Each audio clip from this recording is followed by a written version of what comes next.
And hello, everyone, and welcome to another edition of Perspectives. I'm Daren Jaime. Tonight, we take a look at a Bronx church, the Glory of Christ Church. The church was ravaged by fire and vandalism. The church literally destroyed. Where are they today? Well, we'll update you on that in a few minutes. But first, our Arlene Makoko takes a look back at the Glory of Christ Church and the tragedy that rocked a congregation and a community. This is all that is left of the sanctuary of the Glory of Christ Church in the Castle Hill section. Piles of debris found in the middle of the worship hall, singed and blackened walls, and melted and broken light fixtures. This following an early morning fire on December 9th that left the building uninhabitable and its pastor stunned.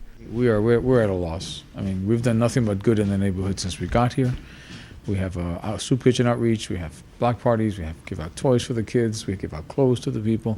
No one's ever expressed any kind of anger towards us or animosity towards us. But the letters on the wall speak for themselves, both at the building's entrance and the basement. Who do you imagine could have done something like this? This was out of left field, as we say. None of us have any clue. He showed us where he believes the flames began and then fanned out. Despite all the damage, he called the fact that the altar was left untouched a miracle. Our wooden altar, our pulpit, and a little box of tissues were not touched by the flames.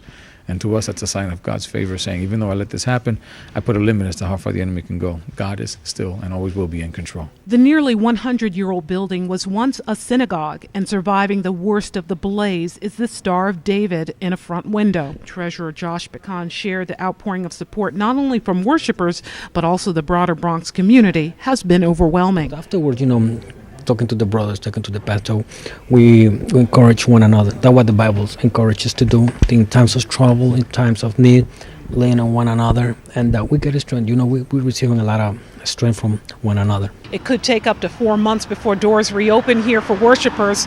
Pastor Talavera shared that he's just happy none of them were hurt. For BronxNet, this is Arlene Makoko. Well, Arlene said in her previous package it could take up to 4 months. Well, the recent update is just last week, the Glory of Christ Church went back into their old sanctuary.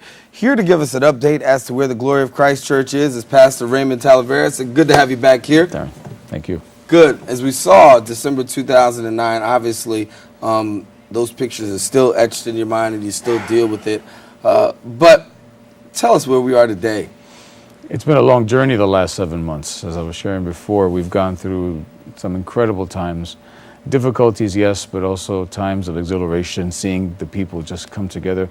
We came back home last Sunday, to a fantastic celebration. Dignitaries attended. I mean, everybody, the place was packed out. And to see these pictures and to see what exists today, it's literally night and day. And I know, because in the piece, Arlene says you guys were looking at approximately 4 months. You're talking somewhere around close to 7, maybe close to 8. A little bit longer on the timetable, but well worth the wait. Well worth the wait, sir. Mm-hmm. It's been, like I said, we had various hiccups along the way, various obstacles to face, and we're still dealing with some things. But we're home, and that's what matters. We're all home. Talk about the challenges just getting to this place of, where we are. Because, I mean, while we say, 8 months you're back in, you're not fully back in. I mean, the sanctuary is there. Right. All we have is our sanctuary and 2 bathrooms.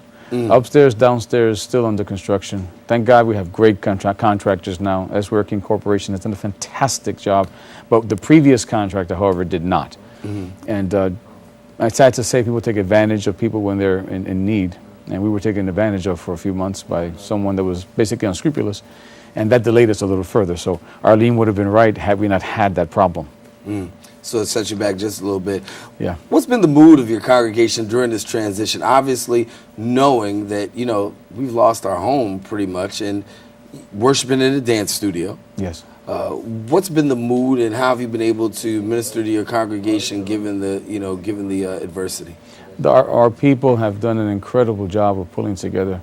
Daren, the love and the support, I would say, of 99% of our people. We had a few that wound up leaving, but very few. I mean, the majority of them pulled together, as Josh said before on that piece, comforting each other, leaning on each other. There were some times where they would look at the building and say, when will we ever get back?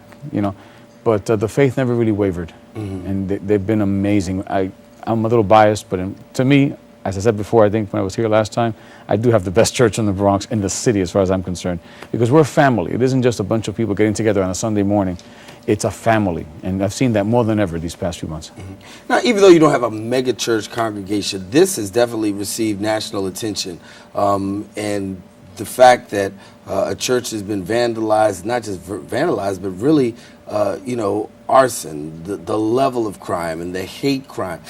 Share with us a little bit from a legal perspective of how things have been in terms of, even we know the FBI has been involved. Right.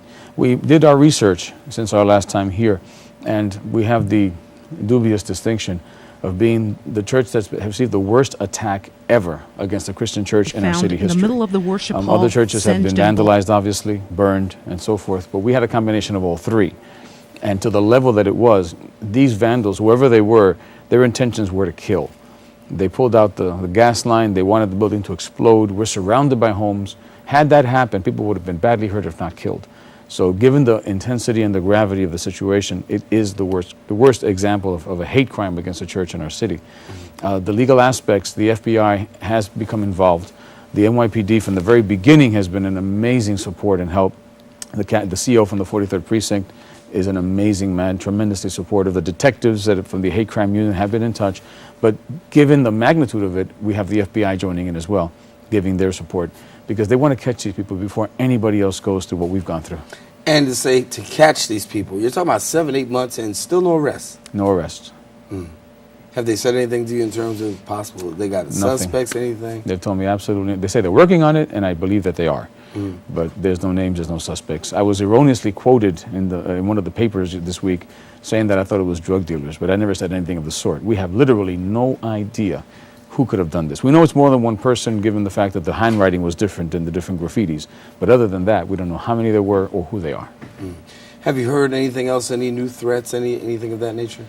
No, I haven't heard a thing. In fact, the community we live in has done nothing but support us. And every time we were there cleaning up, they're saying, when are you going to come back? And this weekend, they were shouting and applauding just as much as we were. So. And you had its grand opening, had, I want to say the celebrities, the elected officials, had community there, had your congregation there. What was the message for your people? The message we received for our people was that good will always overcome evil, as long as good people don't give up. There's a key. A few voices here and there popped up over the last 7 months saying, not from our church, but from outside, saying, why don't you just move somewhere else, somewhere safer? That's not our call. We're called to be lights in darkness. And if we let evil scare us away, they'll be emboldened. They'll do it again. They'll say, see, look what we did. No, there's no way. We went right back to where we were to show the evil of the people in this who did this, that no matter what they do, the Church of Jesus Christ will not be beaten by any power of the enemy.